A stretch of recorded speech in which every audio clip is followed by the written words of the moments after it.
কি ভীমসেনী একাদশী বা ভৌমি একাদশী? তাহলে জয়া একাদশী বা কোনটি? সেটিকেই বা কেন যে পাণ্ডবা নির্জলা একাদশী? এটি কি অবশ্যই নির্জলা পালন করতে হবে? তবে যারা অসুস্থ বা যাদের সাথে পুনঃভাবে পাণ্ডবা নির্জলা একাদশী সম্পূর্ণরূপে জল ও স্পর্শ না করে পালন করা সম্ভব নয়, তারা তাহলে কি করবে? তাদের কি এই একাদশী বর্জন করতে হবে বা তাদের জন্য কোনো উপায় রয়েছে? এছাড়া এই একাদশী ব্রত পালন করলে বা কি লাভ হয়, এর সমস্ত কিছু সম্পর্কে আজ আমাদের এই আয়োজন। চলুন জেনে নেওয়া যাক। হরে কৃষ্ণা। আগামী 7 জুন পবিত্র পাণ্ডবা নির্জলা সর্বপ্রথম ভৌমি একাদশী কোন একাদশীকে বলা হয়? একাদশী মাহাত্ম্য যে গ্রন্থ রয়েছে, এই গ্রন্থে জয়া একাদশী এবং পাণ্ডবা নির্জলা একাদশী এই দুইটি একাদশীকেই ভৌমি একাদশী বলা যেতে পারে। তবে এই পাণ্ডবা নির্জলা একাদশী ভীমসেনী একাদশী নামেই প্রসিদ্ধ। যেই একটি একাদশীর কথা পুরো এই একাদশী মাহাত্ম্যে বর্ণিত রয়েছে, বা আমরা ছোটবেলা থেকে যেই একাদশীটির কথা শুনে এসছি যে ভীমসেন শুধুমাত্র এই একটা একাদশী পালন করে এই সমস্ত একাদশী পালনের ফল লাভ করেছিলেন, সেই একাদশীটি হচ্ছে পাণ্ডবা নির্জলা একাদশী, এবং সেটি হচ্ছে এই জ্যৈষ্ঠ মাসের শুক্লপক্ষে। আর মাঘ মাসের শুক্লপক্ষে যে জয়া একাদশী ব্রত পালন করা হয়ে থাকে, সেটিকেও ভৌমি একাদশী বলা হয়ে থাকে। তবে সেই একাদশীটি কিন্তু ভীমসেন পালন করেননি, এবং সেই একাদশীটি কিন্তু এই একাদশী নয় যার ফলে ভীমসেন সমস্ত একাদশীর ফল লাভ করতে পেরেছিল। তাই এখানে আমাদের ক্লিয়ার হওয়া উচিত যে পাণ্ডবা নির্জলা একাদশী হচ্ছে ভীমসেনী একাদশী, এটিকে ভৌমি একাদশীও বলা হয়। তবে এটি একমাত্র একাদশী যেই একাদশী পালনে ভীমসেন সমস্ত একাদশী ব্রত পালনের ফল লাভ করেছিলেন। এই একাদশীটি পালিত হবে 7 জুন।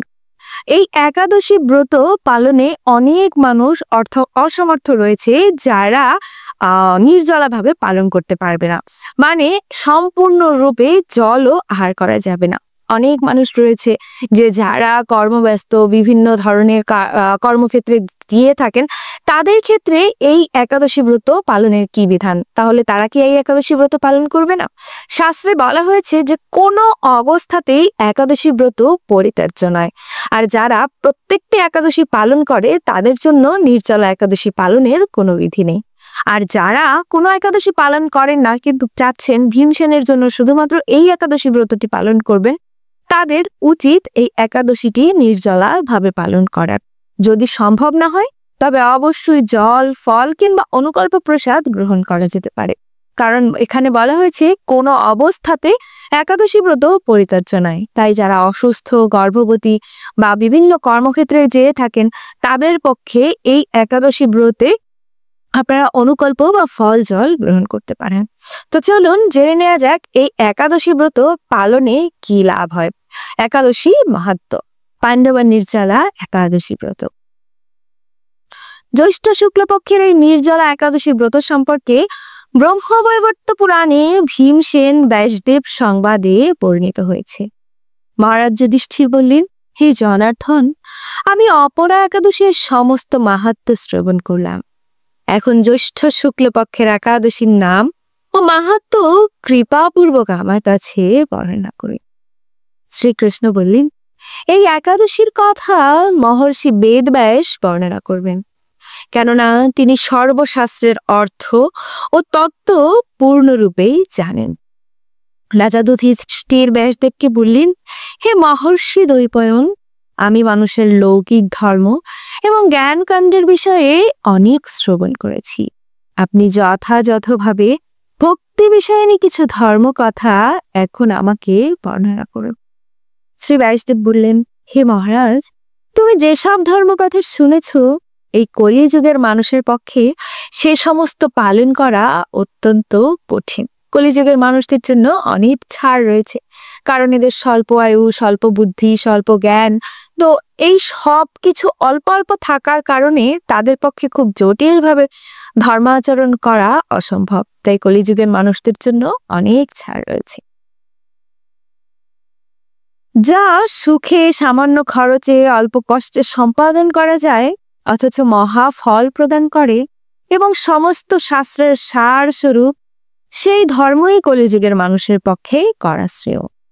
সেই ধর্মকথাই এখন আপনাকে কয়েছে। উভয় পক্ষের একাদশীর দিনে ভোজন না করে উপবাস ব্রত করবে। দ্বাদশীর দিনে স্নান করে শুদ্ধ শুচি হয়ে নিত্যকৃত্য সমর্পণের পর শ্রীকৃষ্ণের অর্চনা করবে। এরপর ব্রাহ্মণদেরকে প্রসাদ ভোজন করাবে। অশৌচাদিতেও এই ব্রত কখনো পরিত্যাগ করবে না। এই প্রশ্নটি অনেক সময় থাকে যে যখন কোনো ঘরে কোনো শিশু জন্মগ্রহণ করলো, কেউ পরলোক গমন করলো, কিংবা ধরেন মারা যখন অশৌচাদিতে থাকে মানে পিরিয়ডের সময়, এই সময় কি একাদশী ব্রত পালন করা যাবে কিনা, সেখানে কিন্তু ব্যাসদেব স্বয়ং বলেছে যে অশৌচাদিতেও এই ব্রত কখনো ত্যাগ করা যাবে না। যে সকল ব্যক্তি স্বর্গে যেতে চায় তাদের সারা জীবনে এই ব্রত পালন করা উচিত। পাপ কর্মে রত ও ধর্মহীন ব্যক্তিরাও যদি এই একাদশীর দিনে ভোজন না করে তবে তারা যম যাতনা থেকে রক্ষা পেতে পারে। শ্রী ব্যাসদেবের এসব কথা শুনে গদাধর ভীমসেন অসত্য পাতার মতো কাঁপতে লাগলো। হে মহাবুদ্ধি পিতামহ, মাতা কুন্তী, দ্রৌপদী, ভ্রাতা যুধিষ্ঠির, অর্জুন, নকুল, সহদেব এরা কেউই একাদশীর দিনে ভোজন করেন না। এখানেও কিন্তু একটি প্রশ্নের উত্তর রয়েছে।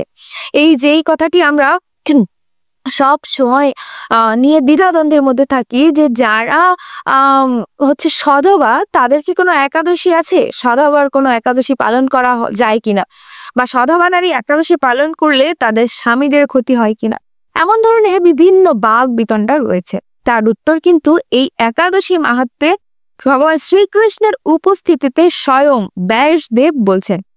যেমন ভীমসেন বলছে কি সে ব্যাসদেবকে যে হে মহাবুদ্ধি পিতামহ, মাতা কুন্তী, দ্রৌপদী, ভ্রাতা যুধিষ্ঠির সহ অন্যান্য ভাইদের নাম উল্লেখ করেছেন। তো মাতা কুন্তীর ধরলাম যে স্বামী নেই, কিন্তু দ্রৌপদীর তো ৫ স্বামী রয়েছে এবং তারা সকলেই মহাবীর মহাযোদ্ধা এবং তারা সকলে শহীদ।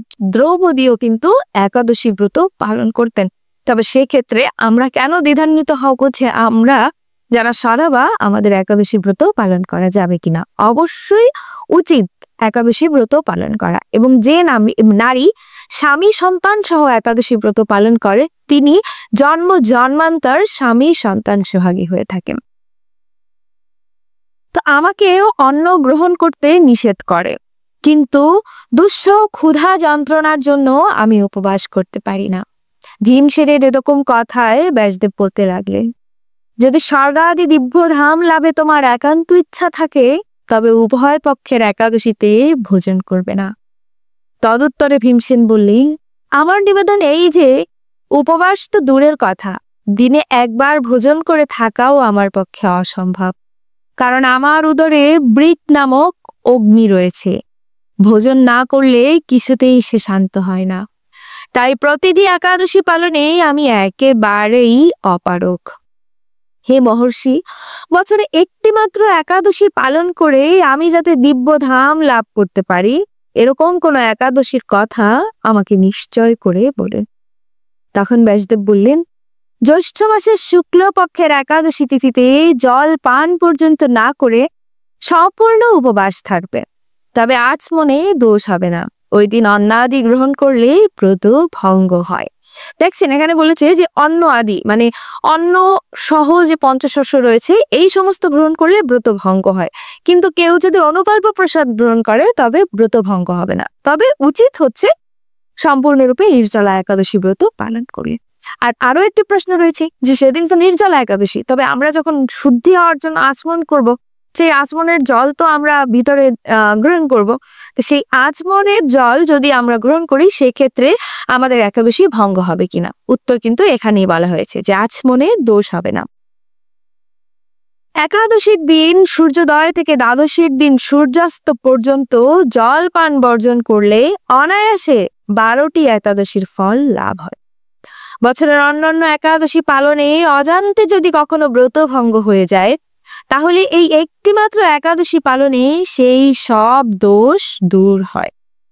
দ্বাদশীর দিনে ব্রহ্ম মুহূর্তে স্নান আদি কার্য সমাপন করে শ্রীহরির পূজা করে সদাচারী ব্রাহ্মণদের বস্ত্রাদি দান সহ ভোজন করিয়ে আত্মীয় স্বজন সঙ্গে নিজে ভোজন করবে এইরূপ একাদশী ব্রত পালনে যে প্রকার পুণ্য সঞ্চিত হয় তা শ্রবণ করো। সারা বছরের সমস্ত একাদশীর ফল এই একটিমাত্র ব্রত উপবাসে লাভ করা যায়। শঙ্খ চক্র গদা পদ্মধারী ভগবান শ্রীকৃষ্ণ আমাকে বলেছিলেন, বৈদিক ও লৌকিক সমস্ত ধর্ম পরিত্যাগ করে যারা একমাত্র আমার শরণাপন্ন হয়ে এই নির্জলা একাদশী ব্রত পালন করে তারা সর্বপাপ মুক্ত হয়। বিশেষত কলিযুগে ধন সম্পদ দানের মাধ্যমে সদ্গতি বা স্মর্ত সংস্কারের মাধ্যমেও যথার্থ কল্যাণ লাভ হয় না। কলিযুগে দ্রব্য শুদ্ধি নেই, কলিতে শাস্ত্রোক্ত সংস্কার বিশুদ্ধ হয় না। তাই বৈদিক ধর্ম কখনো সুসম্পন্ন হতে পারে না। হে ভীমসেন, তোমাকে বহু কথা বলার আর কি প্রয়োজন? তুমি উভয় পক্ষের একাদশীতে ভোজন করবে না। যদি তাতে অসমর্থ হও তবে জ্যৈষ্ঠ মাসের শুক্লপক্ষের একাদশীতে অবশ্যই নির্জলা উপবাস করবে। এই একাদশী ব্রত ধন ধান্য এবং পুণ্য দেয়নি। যমদূতগণ এই ব্রত পালনকারীকে মৃত্যুর পরেও স্পর্শ করতে পারেন না। পক্ষান্তরে বিষ্ণুদত্তগণ তাকে বিষ্ণুলোকে নিয়ে যান। ভীমসেন ওই দিন নির্জলা একাদশী ব্রত পালন করতে থাকায় এই একাদশী পাণ্ডবা নির্জলা বা ভীমসেনী একাদশী নামেও প্রসিদ্ধ হয়েছে। এই নির্জলা একাদশীতে পবিত্র তীর্থে স্নান, দান, জপ, কীর্তন ইত্যাদি যা কিছু মানুষ করে তা অক্ষয় হয়ে যায়। যে ব্যক্তি ভক্তি সহকারে এই একাদশী মাহাত্ম্য পাঠ বা শ্রবণ করে তিনি বৈকুণ্ঠ ধাম প্রাপ্ত হয়। জয় পাণ্ডবা নির্জলা একাদশী ব্রত কি জয়। তবে আসুন আমরা জানি এই একাদশীর দিনে, আগের দিনে বা পরের দিনে আমরা কি করব সে সম্পর্কে এই একাদশী মাহাত্ম্যেও বলা হয়েছে। তবে একাদশীর দিন, একাদশীর আগের দিন এবং পরের দিন আমাদেরকে অবশ্যই উচিত ভগবানের কৃষ্ণ প্রসাদ গ্রহণ করা। আর সেটি যদি সম্ভব না হয় তবে একাদশীর আগের দিন এবং পরের দিন অবশ্যই আমাদেরকে নিরামিষ আহার গ্রহণ করা উচিত।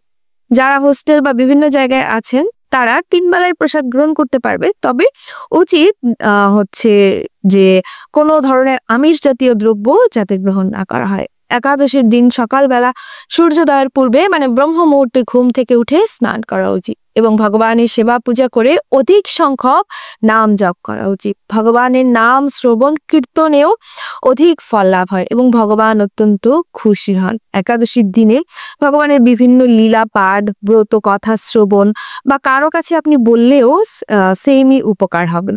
এবং ভগবানের কাছে বসবাস করার জন্য ভগবানের যত ধরনের সেবা রয়েছে কিংবা ভগবানের বিভিন্ন লীলা বা কোনো পাঠ আপনি শ্রবণ করতে পারেন। কাছাকাছি কোনো মন্দির থাকলে সেখানে আপনি যেতে পারেন। এছাড়া একাদশীর দিনে বলা হয়েছে যে আপনি যদি দান ধ্যান করেন বা কোনো ব্রাহ্মণকে দান করলেন সেক্ষেত্রেও অধিক পুণ্যফল লাভ হয়। এবং একাদশীর পরের দিন ঠিক ব্রহ্ম মুহূর্তে উঠে স্নান করে ভগবানকে পুজো দিয়ে ভগবানের জন্য কোনো প্রসাদ রন্ধন করে সেটি যদি আপনি আত্মীয় পরিজন বা বন্ধু বান্ধব যারা রয়েছে, আশেপাশে যারা রয়েছে সকলকে সহিত সেই প্রসাদ বিতরণ করেন বা একসাথে একাদশীর ব্রতের পালন করেন তবে ভগবান অত্যাধিক প্রীত হন। তো জয় পাণ্ডবা নির্জলা একাদশী ব্রত কি জয়। আশা করছি আমরা সকলে এই একাদশী ব্রতটি খুব সুন্দর করে পালন করতে পারবো। হরে কৃষ্ণ।